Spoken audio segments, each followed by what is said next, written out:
This might come as a surprise, but in the history of the modern world, there has never been a communist country.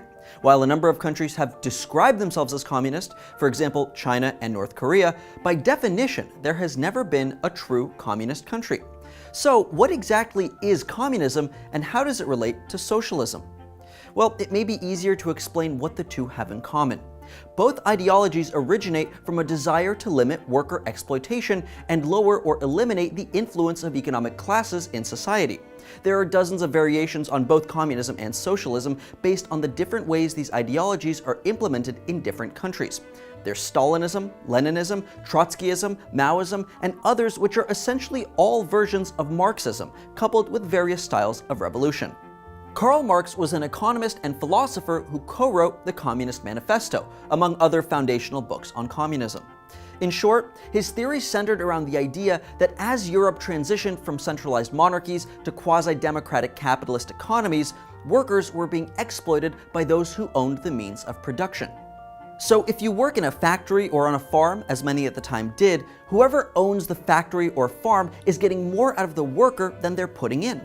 This creates an inherent inequality, giving the owners, who Marx called the bourgeoisie, power over the workers, called the proletariat. In Marxism, to fix this inequality, society must shift towards a model where the proletariat hold this power instead, by collectively controlling the means of production. That's where socialism and communism come into play. According to Marx, socialism is a precursor to communism and the next logical step after capitalism. In socialism, a democratic state controls the means of production, rather than having private companies hold ownership. Instead of competing with each other as in a capitalist society, socialism has workers contribute as much as they can to the greater good, and then they all share equally in that good. Variations of this idea are already popular within capitalist societies in the form of universal healthcare, or social services like fire departments and schools funded by taxes. While the use of these services is unequal, everyone is equally responsible for contributing to them based on their ability or level of income. So that's socialism. But once the state controls all the means of production, the next step is total collective ownership, not just of production, but all aspects of society and economy, including private property. The intention of abolishing private property is a classless, moneyless, and stateless society, where everyone works towards the same collective goal of being healthy, happy, and free. Everybody does what they can to contribute and takes only what they need in return. As I said before, there are no true communist countries, and there never have been. Every so-called communist country is actually a socialist country, with the state controlling employment and economy to some degree. Even the widely referred to Communist Russia was actually called the Union of Soviet Socialist Republics. In short, socialism and communism are not altogether different.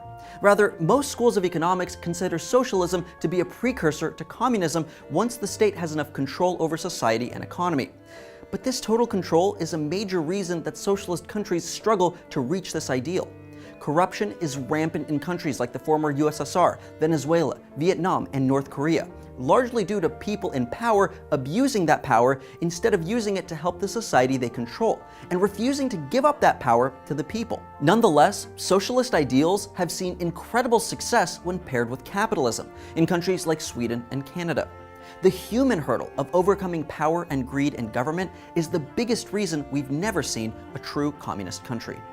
So, which countries have been labeled communist, and how do they actually live up to their reputations? Find out in this video to the right. Thanks for watching Now This World. Don't forget to like and subscribe for more videos like this every week.